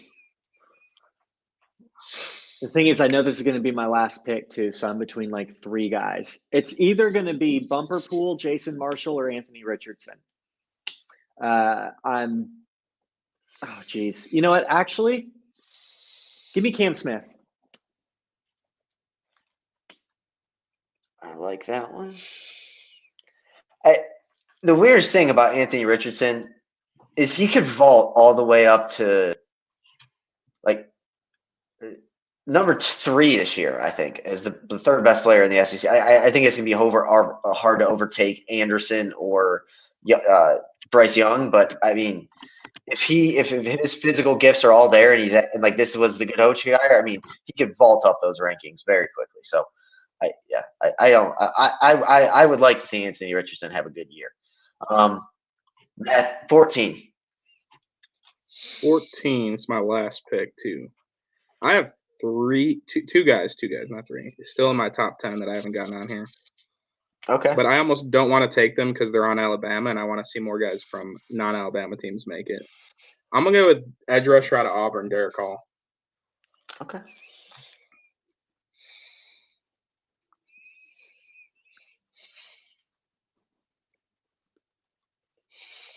All right. I'm going to make a bold move here, and like I said, all that matters is the top 50 at the end. So I'm going to make a bold move here, and first of all, I'm going to throw out some honorable mentions because I think these guys were all on the tip of our tongues, if not so. Jamar Gibbs, Alabama. Either one? No? Okay. I failed. I had him outside my top 15, but I did look at him for my top 15. He was close. Tank Bigsby, the Auburn running back. If Auburn's going to, not self-destruct this year, he's going to have to play incredible. We missed some. I don't think we ever got Jalen Carter in, which he will make it at the end, I would assume. Malachi Moore, we didn't get in as well. And then the only other guy I would really say that we kind of missed, Hendon Hooker, just because of what he was able to do at Tennessee last year. I don't know if he's going to have that good of a year this year, but he was able to do a lot last year. And so at 15, like I said, those are all my honorable mentions. So you guys are probably like, well. I have a few more if you want to keep it going. 15 is already settled. Jackson Dart at Ole Miss is 15. Okay. I have a few more honorable mentions, though. We didn't even get to Jordan Battle on Bama, the safety. Let's go around the table. Just name some ones we missed. It could be from any conference, but obviously, go ahead, Matt or Matthew. Who would we miss? Me? Okay. We forgot Antonio Johnson, safety, Texas A&M. Yeah. Wow. Wait. Do we have any Texas A&M people in our top 15? We didn't have Damani Richardson either on A&M. We didn't have any Texas A&M guys, which I think then brings the question, which we really didn't. Okay. All right. Matt's heading out. Matt, I will send you an email or text. We'll talk about the top 50 for Friday. Thank you for joining us. Good luck on your midterms. Let me know if you need help with anything of that nature. I'll send you a text, though. Good luck. Awesome. Appreciate y'all. Scared money don't make money. Go Gators. Make sure you got your 50 for next, though. I'll be sure. All right. So closing out us two. Throw out some honorable mentions, Matt. Go ahead. Yeah, I just had I had Jordan Battle, Damani Richardson, and Jalen Catalon. Those were 3 safeties we didn't get to. And then Jalen Carter, obviously, we didn't sneak in there. And then you mentioned Henry Tuo. Yeah, the SEC is just so stacked, and kind of move on from our rankings. And like I said, we'll get to the top 50 on Friday. The biggest news that I forgot to bring up, and I apologize, Matt. I'm sure you'll hear this, or Matthew, you'll hear this when you post it. I apologize I didn't bring it up. The College Football Playoff Committee voted again to only stick with the 4-team format. I don't love it. I don't. But I'm also not going to sit here and complain because in my eyes right now, outside of Ohio State, Georgia, Alabama, maybe in LSU 1 year, or maybe Notre Dame 1 or 2 years, I don't have any faith in anyone winning a national title other than those 3 for sure, and then maybe one odd guy out every other year or something like that. I don't know. What were your thoughts on them not budging? I definitely agree. The only other team really I could see is if Cade Klubnik ends up being an absolute superstar. Maybe Clemson gets in a couple of times, but because they can just run through the ACC then as well. Yeah. I think the 4 teams is honestly fitting for where the NCAA is right now. So it's not that big of a deal. We'll still get the best teams playing for the national championship every year. So Yeah, that's what when I was talking to people, I was like, no, it kind of makes sense right now. Like the NIL is out right now with literally no rules. Like, so at some point they're gonna have to come up with something, some kind of standardization of it. And so just going to a 12 team right now or an 18, whatever, I just don't think like obviously if you look at it, I heard this example earlier, but like if a number 13 Clemson was going to play a number 16 South Carolina at the end of the year next year, like that is a huge game if it's a 12-team playoff. Like that is an enormous game. And next year, that game pretty much means nothing. So I do get that talk, but I honestly think that, and I don't even know. I think Alabama is just so much better, and I think Ohio State and Georgia are right there with them. The way Notre Dame's been recruiting, I think they're probably the next two to jump up, if there are going to be some to jump up, in my opinion. I think it's going to be USC and Notre Dame, because I don't see it coming from another SEC team because it's so brutal down there, and the Big 12 just has nobody. I don't know. What were you? Any other thoughts on that? I think we kind of agree that it's just like don't change it now. There's no real reason to. Yeah, you put it perfectly. It'll be those three, and it'll be USC or Notre Dame or Clemson kind of trading years, who makes it what year. Yeah, and that's really all it'll be. Yeah. Okay. Well, we went long, but that's good. So we will wrap up our top 50 next week. I'll talk to Matt, and I'm sure I'll talk to you on the group text. I think we just come in with our top 50, and obviously maybe we'll meet another day this week, like for 10 minutes, talk about it. But I do want to do a pretty big deal about it, so I think it'll be fun. And that will be on Friday. Did we establish a time for that? I don't think so, not yet. Yeah, it goes up on my Twitter and Facebook, so just check that. Other than that, Maddie, are you watching any college basketball? Anything like that? Oh yeah, I was watching a lot of those games that night when the top six all lost. I was watching the forget the early game I was watching. I was watching the Gonzaga game though all the way through, and that was a pretty awesome game. Yeah, it's awesome. I other than like college football season, this time in March, I really do like in the tournament. It's going to be awesome. I cannot wait. It gets you through to kind of like the summer. And then there's this. I guess I've never asked you any thoughts on the MLB. Anything really? I guess I'll ask you because I feel like you're a little bit younger generation than I am. Did you grow up with like people like pushing you towards baseball, or was it more like it was just like it was there kind of thing? I don't know if it was something different than that. I didn't from my perspective because my dad played hockey his whole life, so I was kind of always just pushed into hockey. But yeah, I mean, I always loved watching baseball. It's kind of annoying that they're not going to have a season right now as it stands. I don't know if you saw earlier, Bryce Harper was like posting a picture in like a Japanese team's jersey, like one of the Japanese teams. Like it looks bad right now. And I was listening to Jeff Passan yesterday on the he had been on earlier in the week. Like I consider myself like I know a lot of things about sports. I'm constantly checking the news. I couldn't find myself to like go in the past few weeks and just look at the real problems of the bargaining agreement. And yesterday I kind of listened to Jeff Passan on the Pat McAfee show and he said something that it was even more damning kind of than anything. He's like, I really don't think that the owners and the players fully realize yet that the fans aren't going to be necessarily angry that there's no season. It's just going to be apathy. Like they don't care. And he's like, I just don't think the players and the owners realize that's how far behind baseball has fallen. But then again, it doesn't surprise me. It's the slowest game ever. They make rule changes every year to make the game dumber and more dumb. But to me, like, yeah, just like I said, it's apathy to me. I could just care less. And right after the Indians changed their name too, so whatever. I guess before I let you go, you have either Final Four, or do you have a favorite for the tournament? I'm a big Texas Tech guy this year. I don't know if they'll be able to go the distance, but I think they look like nobody wants to play them. They'll play anybody tough, even if they're nowhere near as talented. So I like them as a dark horse, but I love Texas Tech. Did you either see the highlights of the game when Texas Tech played Texas in Lubbock? because they brought Chris Beard is Texas's coach now and was Texas Tech last year, and they were throwing things at him, and it was ugly. And Texas Tech beat the shit out of Texas, so it was awesome. I like Texas Tech a lot.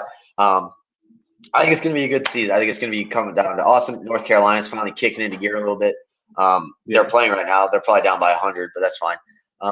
You're a Tar Heels fan too, right? That's my team. Yeah, in basketball. Yeah. So they're finally like playing a little better. I still hate the guard play. Like I like Caleb Love, but he is so selfish in my opinion.